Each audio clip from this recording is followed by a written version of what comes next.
Super Bowl 57 is set. Chiefs and Eagles. If you want to place a bet on any of the action, which team you think is going to win, there's some juicy player prop bets. BetOnline.ag is the place to do it.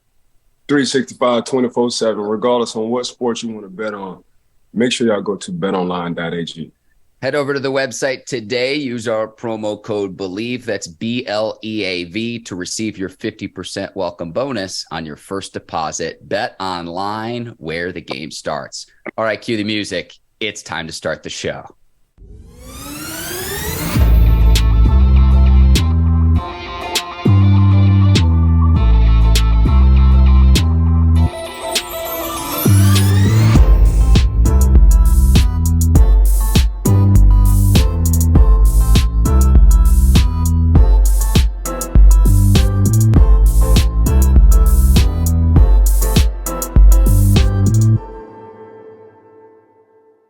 Super Bowl 57 is here. Welcome to the Bleav in Steelers show on the Bleav Network. I'm your host, Mark Bergin, joined as always by my guy, two-time Super Bowl champion, 12-year veteran, and Pittsburgh Steelers scout, number 24, Ike Taylor. IT, we're going to talk some Super Bowl today. Very excited to talk with you.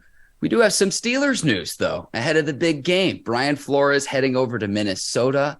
A.J. Green, the Bengals' great receiver, retiring after 12 years in the league. A lot to discuss on today's show. We'll start with the Flores news, but first and foremost, how you doing this morning, my man? I'm good, Mark. How you doing? Doing all right. The fire alarm testing appears to be done within my apartment, so I think we're going to be okay during this recording. I hope we're not interrupted by the fire alarm going off, but I think we're okay. But let's start with Flores. It was a luxury having him for one season as a Steelers linebackers coach and assistant coach.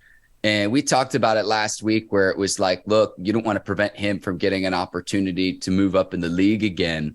But this is bittersweet, Ike, because one season in Pittsburgh, to me, the key stat for Flores was solidifying the front seven. And going into this year, the Steelers this past season, the Steelers were ninth best in rushing defense compared to the previous year in 2021. They were an NFL worst. That, to me, shows the impact that he had. I can't help but wonder if the Steelers defense regresses just a little bit this upcoming season with Flores' departure.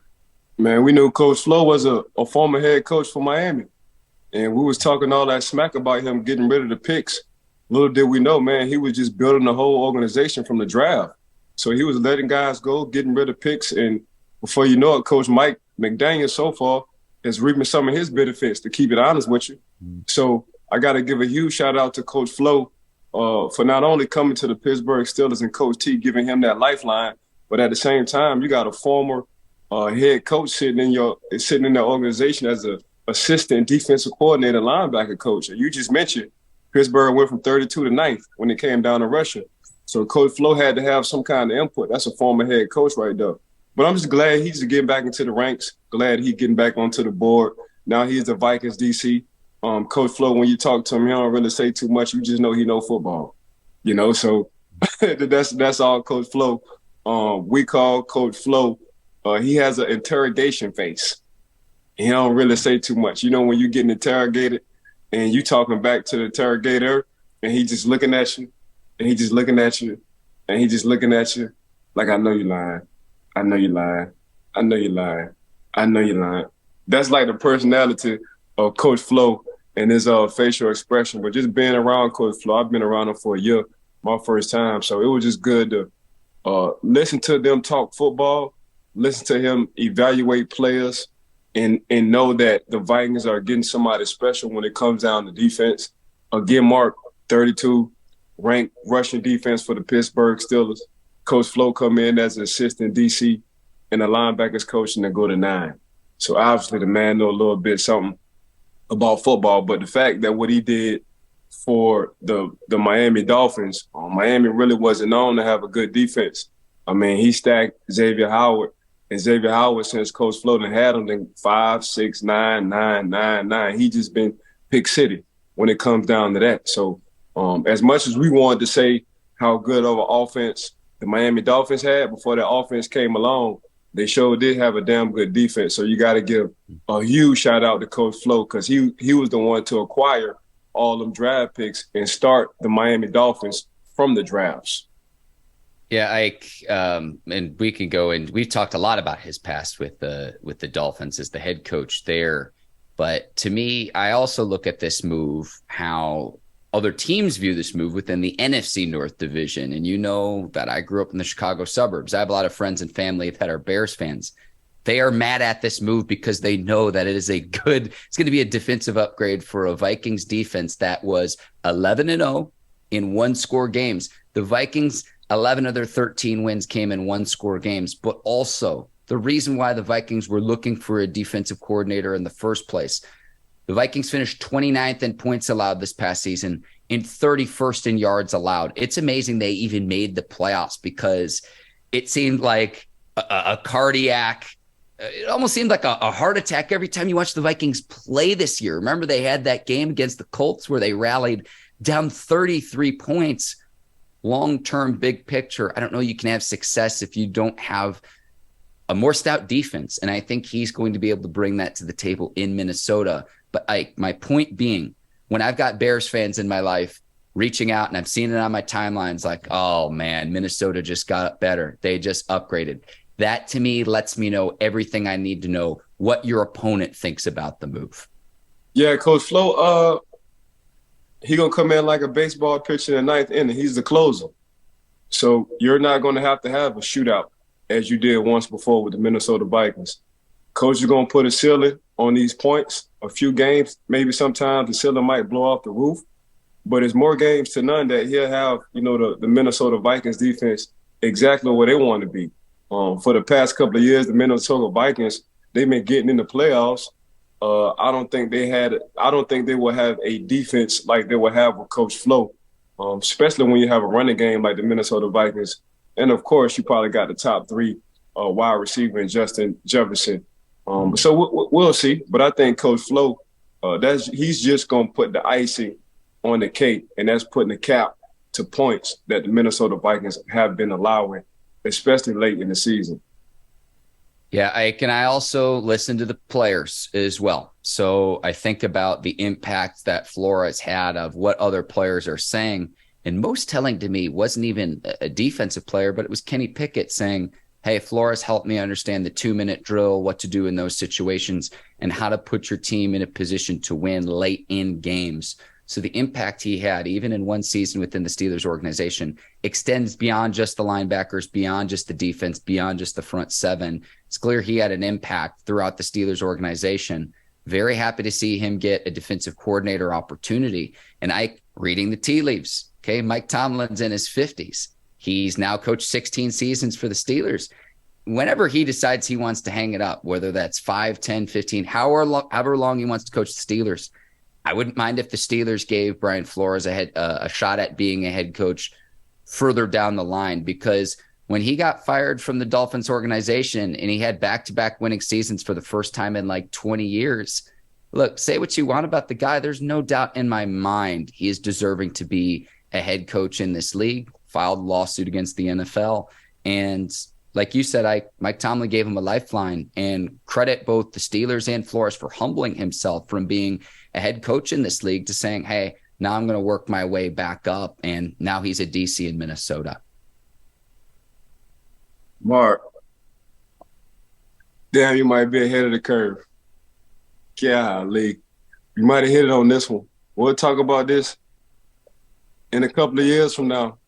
But what you just said, possibly in the next couple of years, we don't know how many years down the line. But if Coach Flo, whenever Coach T want to retire, want to put up for that head coaching job, if he don't already have one, or if he already have one, he just might be like, hell, F it. I know what this organization can do. I know the stability to this organization. This is exactly where I want to be at. You called it first. You called it. You called it. I try to read the tea leaves, Ike, to where it's just like, okay, when moves happen, the question I ask myself was just like, if information's leaked, who's leaking the information, who stands to benefit, who doesn't, but then also like what happens next, what's the bigger picture. So I'm just trying to zoom out, Ike, and see from a big picture standpoint what that would be. And Mike Tomlin, again, in his 50s, he's still young. He could do another 10, 15, 20 years if he wants to. But at a certain point, you've done 16 years as the head honcho. At some point, it's like, I've gotten everything that I need to out of this. Flores is in his 40s, Ike, so about a decade younger, and there you go. I don't know though, Mark. I'm saying Coach Andy Reid. Coach Andy Reid still going at it. Belichick too. Belichick, Pete Carroll, them boys in their 70s. And them boys still at a high level with a lot of energy. So Dick LeBeau, even though Dickie wasn't a head coach once, he was an interim head coach.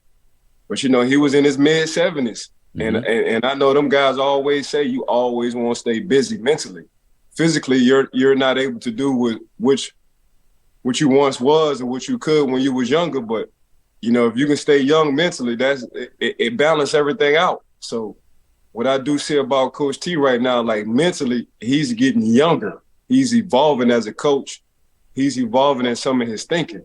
So we shall see. I just know, just learning from the old greats, they don't want to retire early.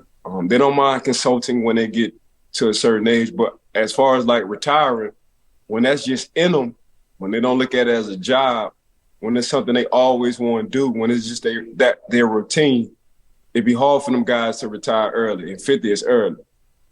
Yeah, Ike, I'm with you. And you mentioned the great Dick LeBeau. Regardless of how old he was, and I loved how they would feature him on broadcast. I remember watching games, but even when he went to Tennessee, it was like, oof, if you're going against a Dick LeBeau defense, that's going to be awfully tough for the opposing team. I don't care what year it was. It was just like, the grass is green, the sky's blue, and Dick LeBeau's defense is going to be very, very tough to go against. Yeah, Dick is different, man. I mean, that's a walking angel on earth. Dick is just he's just totally different human. He ain't even a human. He's just an angel. I love it, Ike. We will move on. AJ Green retiring, the Bengals' great receiver. Ike, he made 7 Pro Bowls in his 12 seasons in the league.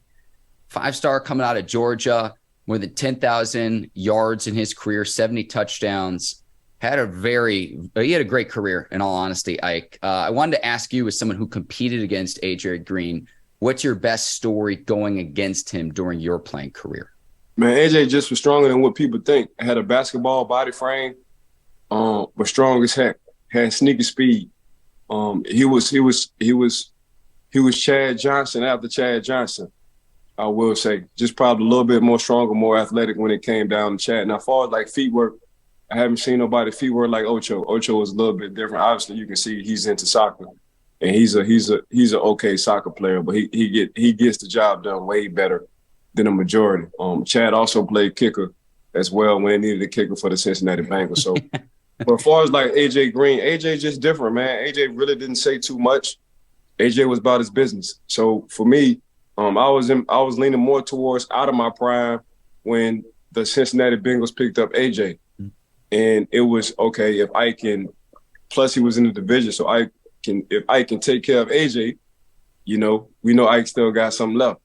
And for the majority, out most of the battles I did, it's just when I broke my forearm and I came back, AJ beat me on the post.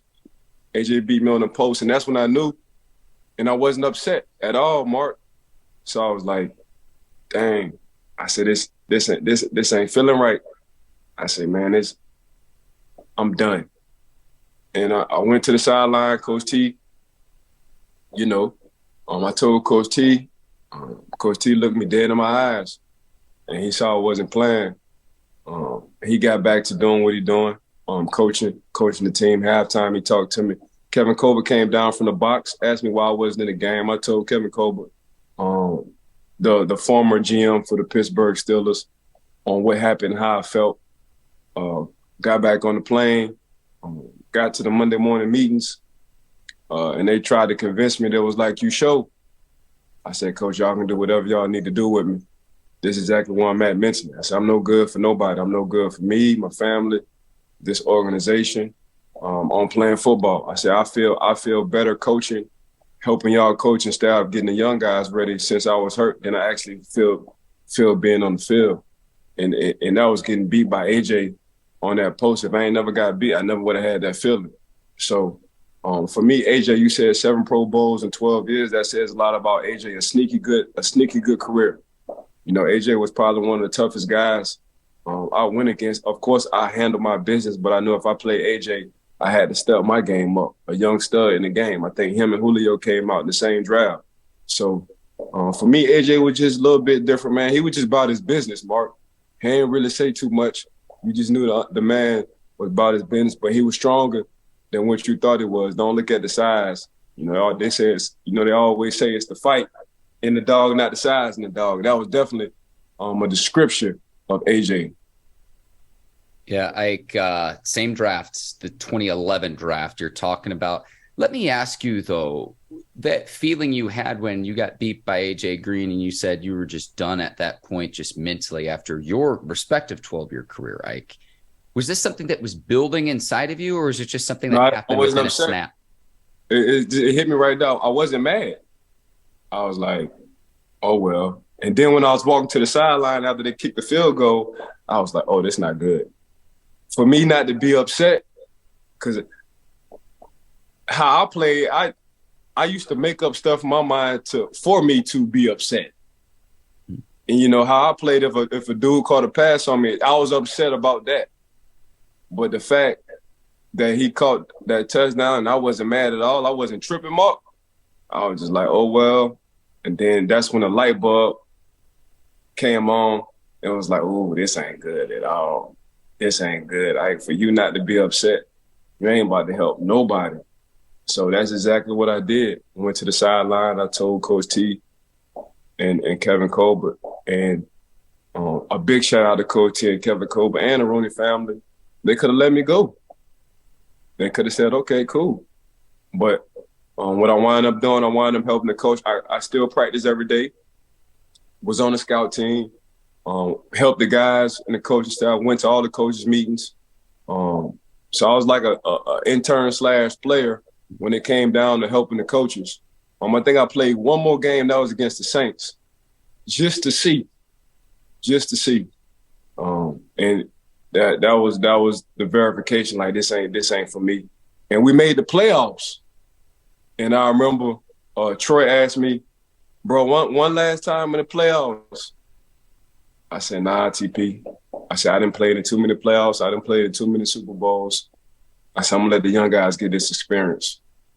And that's when, fast forward to a couple of years later, after I retired, Troy was like, that hit him when I said that. Like, damn, my dog really checked out. He really about to shut it down, you know? But that's what it was, though. It wasn't no coming back. Then in the offseason, I was still getting asked to play. I'm like, nah, I'm straight. I done gave football everything I had. How hard was that for you? This will be my last question about this, then we'll move on to Super Bowl 57.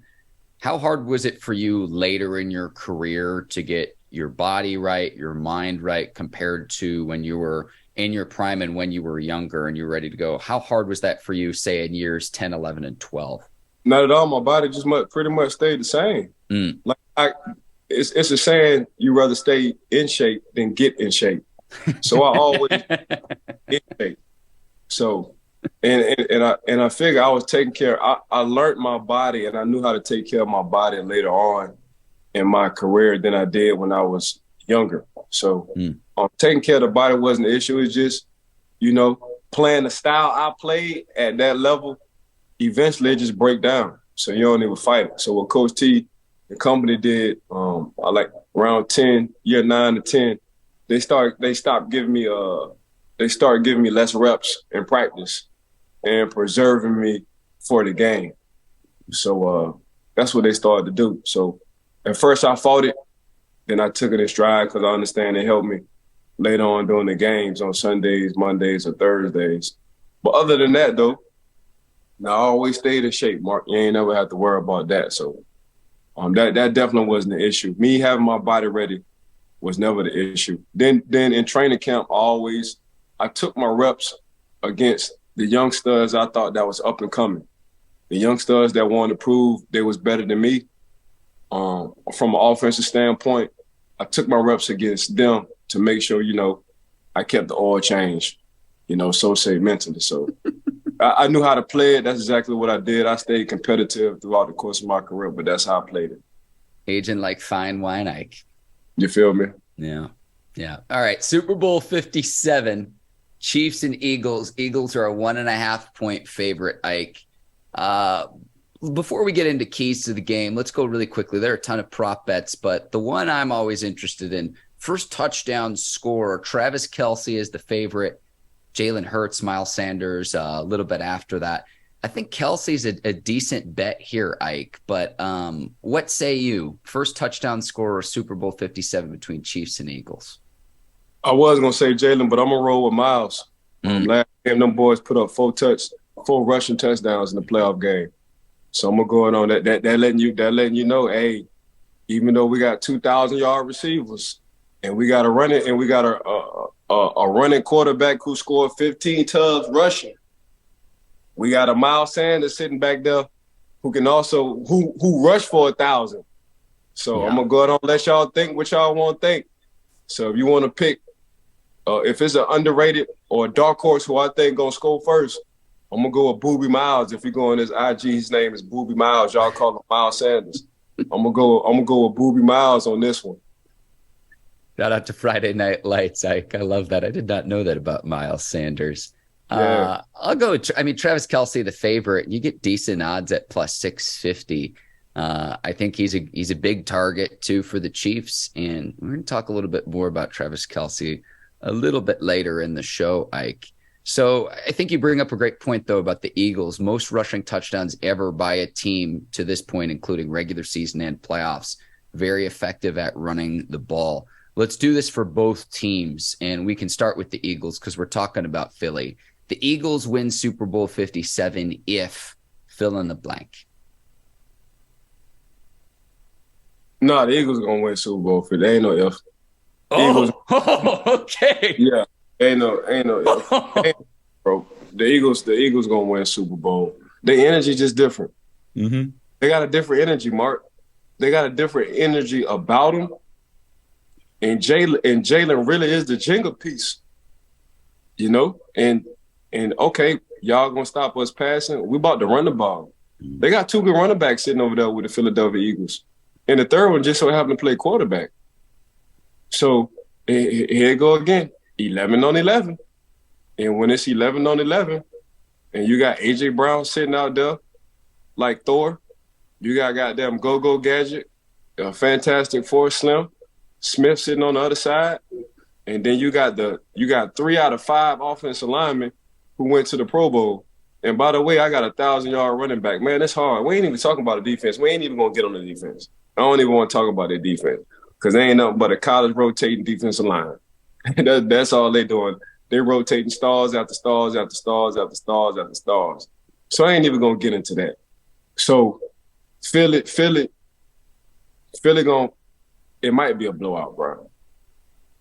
Why do I feel that way too? I hate agreeing with you, but I'm like, the way that the Eagles can beat you in a multitude of ways, I just can't move past because, okay, if you want to do ground and pound, smash mouth football, they got you there. If you want to go finesse, they've got the 2 guys on the outside. If you want to say, hey, beat us with your quarterback in the running game, they could do that with Hurts. However you need them to beat you, they can do it, and they've demonstrated that time and time again all season long. All 3 levels. I can pass on you if I want to. I can rush on you if I want to. And my quarterback is a Jenga piece. He can run and throw. So they got all 3 phases of the game. Usually a team have 2 out of 3. Tom was 1 out of 3.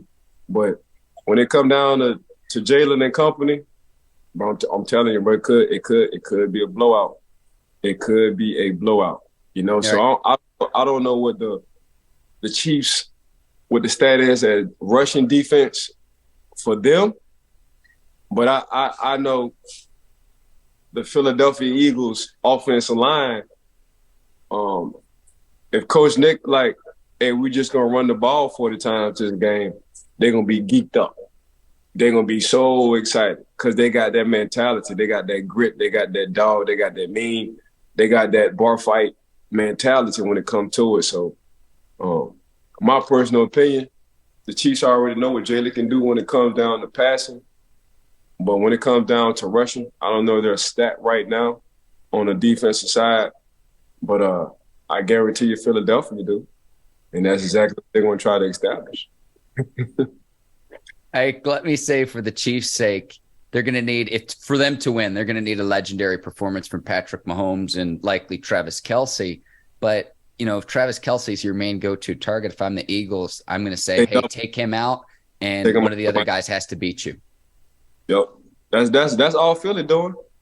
That's all Philly telling Patrick Mahomes and Coach Andy Reid, we taking Kelce away. Somebody else got to beat us. That's all we're going to do. And good luck. Yeah, and it's one of those things, too, where it's like, is Mahomes' high ankle sprain, what's the status of that? Because he gutted it out against Cincinnati, but is that any better? And you mentioned how you say stars for the Eagles defensive line. I'm going to call them dogs. So when he's got a bunch of dogs coming at him and he can't move around like he normally can, like the magician we know and love with Patrick Mahomes, I question that. But he's a great player. And he's, like, to me, the real X factor is what kind of performance are we going to get from him at the highest stage? Could this be his moment where we think, okay, of all of the great quarterbacks in this league, yes, he's an elite level quarterback. He's the best quarterback in the league right now. But I'm talking like all time, Ike, to where can he raise his level of play for what his team needs? But can he do that within the flow of a game too, Ike, to where he's not forcing the issue, but he's putting his team in a position to win, to where he's not trying to do too much. I remember the Super Bowl from several years back against the Buccaneers, Ike, and you were there when he had, like, behind the line of scrimmage close to 500 yards running around because he was trying to be a Houdini behind the line of scrimmage. And it's like, look, you can't play every playoff script, but they're going to need an epic performance from Patrick Mahomes. And Ike, I'm with you here too. The spread's 1.5 favored by the Eagles. I just think the Eagles are going to win by significantly more than that. I think at least a touchdown. Yeah, I'm saying they're going to win by 10 or more. But wow. I mean, the magic of Patrick Mahomes makes Patrick Mahomes. So we cannot expect for Patrick Mahomes not to have that kind of magic. That's what makes the man so special, But from that high ankle sprain, I think now, since he had that high ankle sprain, he's going to be way much more efficient, way more healthier than he once was, coming off a couple of days dealing with the Cincinnati Bengals. Cincinnati don't have the D-line that the Philadelphia Eagles have, especially when it comes depth as well. But they're gonna make Patrick throw running to his left. That's just my personal opinion. They're gonna overload one side, and they're gonna want to see what the ankle feel like and look like, and they're gonna make him roll to his left and see if he can throw it, crossing his body from his left. That's my personal opinion. That's exactly what they're gonna try to do. You saw that play against the Bengals where he came up hobbling and he wasn't even touched, but it was because of the high ankle sprain. I don't know the exact clip you're talking about, Ike, when the Chiefs were playing the Bengals in the AFC Championship game. Yeah, I'm just looking at it. If I'm an offensive coordinator and I have somebody special with that kind of magic in Patrick Mahomes, and he's a little bit hobbled, I'm going to go ahead and overload that line, man, and make that man roll to his left and throw it from his left. And see what that high ankle sprain talking about. All right, so you've got the Eagles by 10. I'll say Eagles 31, Chiefs 23 for my score prediction. Do you want to give an exact score? No, I ain't going to give an exact score, but I got them by 10, though. All right, so you have them covering easily. Ike, where are you watching the game? That's a good question. Man, that's a good question. I don't even know. My day, I don't even know what my days be looking like. So I don't even know when I'm going to watch that thing at. It's still Tuesday. You still got time to figure it out. I will be watching from the WRAL newsroom. Work at Super Bowl Sunday. I'm actually very excited about that. Really quickly, wanted to ask you, Ike, you played in 3 Super Bowls. You won 2. What's the best Super Bowl story you've never told?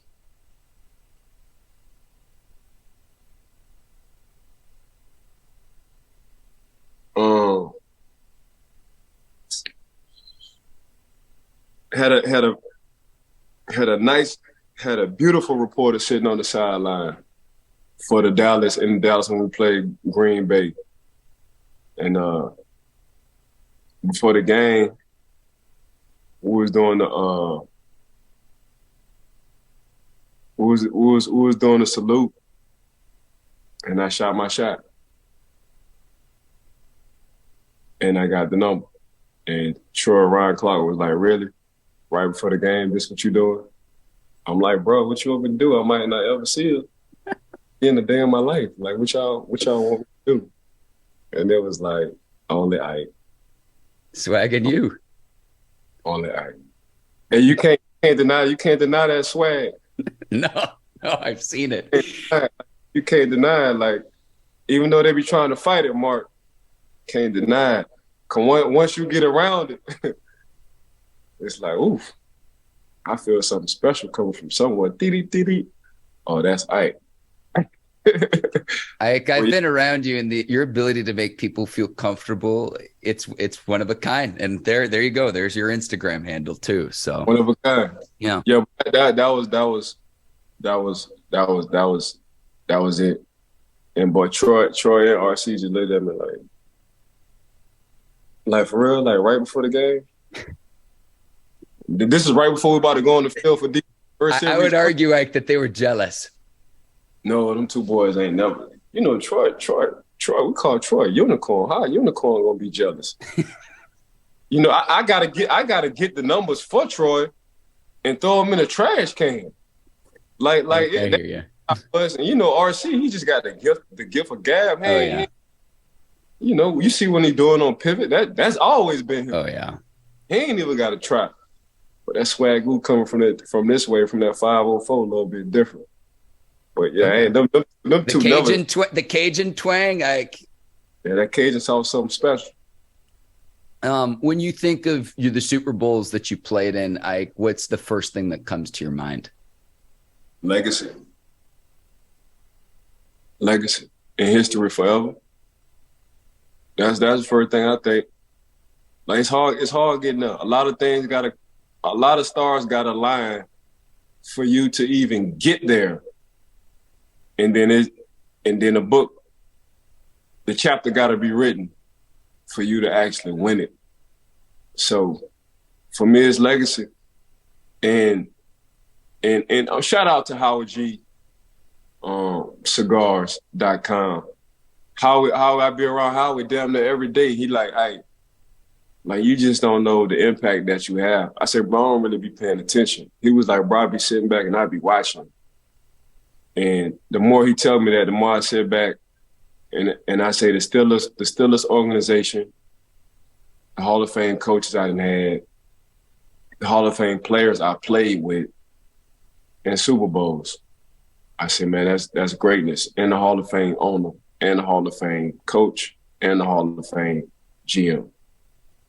So I just been surrounded by greatness for real. And that kind of molded and made me to what I am today. When you just hang around a lot of great people. Paul Rooney, you know, Hall of Fame owner. Kevin Colbert, he gonna wind up getting to the Hall of Fame. I already played for a Hall of Fame coach, and Coach Cowell, Coach T gonna wind up getting to the Hall of Fame.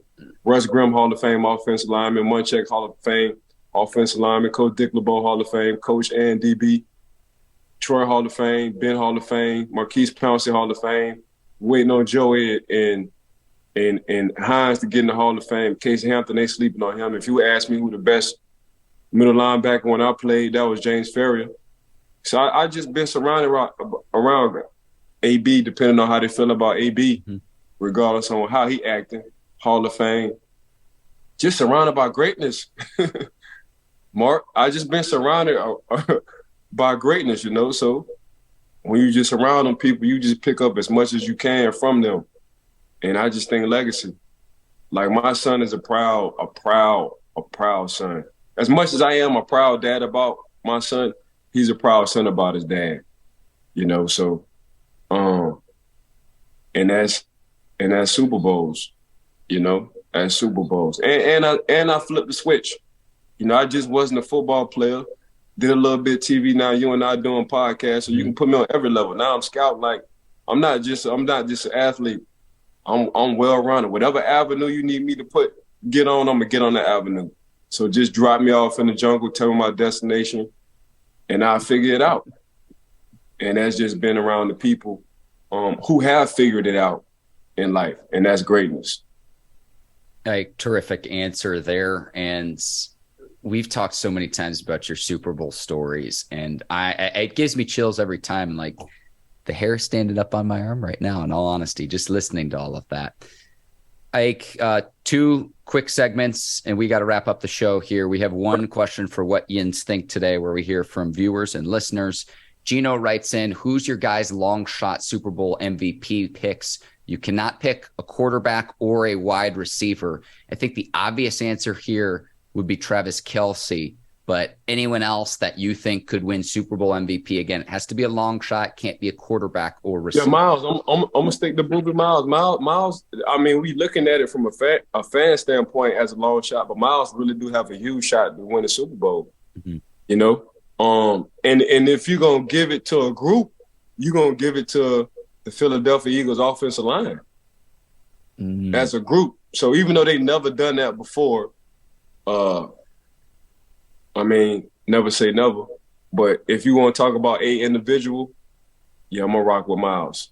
Good pick, Ike. Good pick, Ike. So Gino, there you go. I think if you put money on Travis Kelce or Miles Sanders as long shots, you get a decent payout. You could bet them both and still make decent coin there. Thank you for your question. If you have questions for us after the Super Bowl as well, it can be Steelers offseason related, drop that in the comments. We always like hearing from fans during What Yins Think. Ike, final segment of the show. The 2023 Pro Bowl was this last weekend.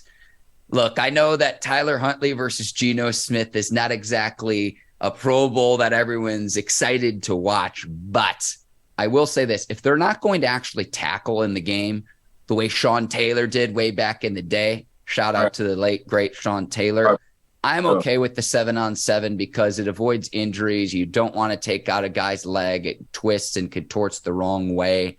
If it helps players avoid injury, they're having fun. There's always a little bit of a lull between the conference championship games, the week off, then you got the Super Bowl. There's always a lull during that weekend. I'm fine with this. I don't expect it to be great or anything, but I'm cool with the changes. What say you, Ike? Yeah, I mean, for the past 4 years at the actual Pro Bowl, it was becoming 7-on-7. That's been it was horrible. It was horrible to watch. So you might as well put the flag on it. You might as well go flag football Pro Bowl 7-on-7. And if you just look at the generation for the past 10 to 12 years, you know, these 7-on-7 tournaments, shout out to 24K, these 7-on-7 tournaments, you know, it's been a lot of exposure with the 7-on-7. So they doing it right. It's going to take some getting used to mentally for a lot of fans, but they got all kind of activities, you know, between the AFC and the NFC when they come down to it. So my mind already evolved into it. I saw it coming a few years ago. I knew it was going to get to this because eventually, you know, guys were just trying to protect their body anyway when it came down to the Pro Bowl. The Pro Bowl wasn't the Pro Bowl like how it used to be, you know. So I think they did the right thing of making it flag football, got a lot of different events, got a few games when it comes to the 7-on-7, you know, so pretty much every quarterback get opportunity to play if needed. But, yeah, that's where we at with it. And it's not going to change. They're not going back to the physicality no more. They're going to keep it just like this. Players are more involved with the fans. So this is exactly what it's going to be. You know, by the end of the day, it's the AFC versus the NFC, and they're going to find as much competition as possible for the AFC and the NFC to compete in some sort of way without guys getting hurt. Yeah, Ike, the one competition I would love to see brought back, and they used to do this back in the day, the long toss, where they'd have the quarterbacks try to chuck it as far as they can. And it's like, I want to see if a guy can throw the ball 80 yards standing. So I would love to see them bring them back. But some of the different skills competitions, again, it's not supposed to be what we typically get on Sundays. And it's like, oh, you've got to wait 1 week until the big game for Super Bowl Sunday. And you have however many weeks. We have 18 weeks during the regular season, then all the playoffs leading up to that point. it's just like we're spoiled. That's the point I'm trying to make, is we're spoiled that so many people are like, oh, the Pro Bowl's the worst thing ever. It's like, I don't expect it to be like you would a normal NFL game. Yeah. I mean, if people pay attention, you knew this was coming from the NFL. Just like there are going to be 2 more other teams coming in 2 different cities. It's just, if you just pay attention, because the NFL understands how big the NFL is in the United States. And it's a reason why they're playing these games out the country, because they want to get worldwide with it. They understand how the world views soccer, football. So, the NFL, like, okay, we seeing we already got the United States. Man, let's try to make the NFL worldwide. And if people paying attention to how the NFL is moving, they're trying to make the NFL worldwide as well. I've got one final thought about this, Ike, and we will wrap the show. We had the great Lee Steinberg on. He always mentions on the top 100 watched broadcasts of the year in 2022, Nielsen rating showing 82 of the top 100 watched broadcasts were the NFL, not just football. I'm not talking college football. NFL, 82 of the top 100 last year. I mean, there you go. So statistically, and Lee, he been in this business longer than I've been alive. So you and I both. So he know where it's going. All you gotta do is pay attention to the Ike Taylor and Mark Bergin show, Bleav in podcast, and it's a lot of information. You just gotta stay tuned. Ike, that's a great place to wrap. I wish you all the best wherever you decide to watch Super Bowl Sunday.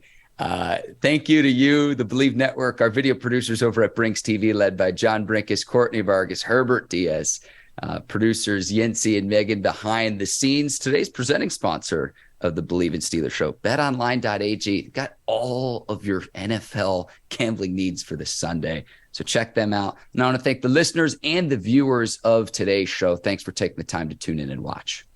Yeah, big shout out to betonline.ag, Brinks TV, Miss Courtney and their crew. Bleav in Steelers podcast. Big shout out to you, Mark, as well. Make sure y'all tune in and give us a 5-star rating review. Thank everybody for tuning in and listening to us. Love y'all. Peace. All right, Taylor, I'm Mark Bergin. Thanks for watching the Bleav in Steelers show. We'll see you next week. Enjoy Super Bowl Sunday. Until then, take care and so long, everybody.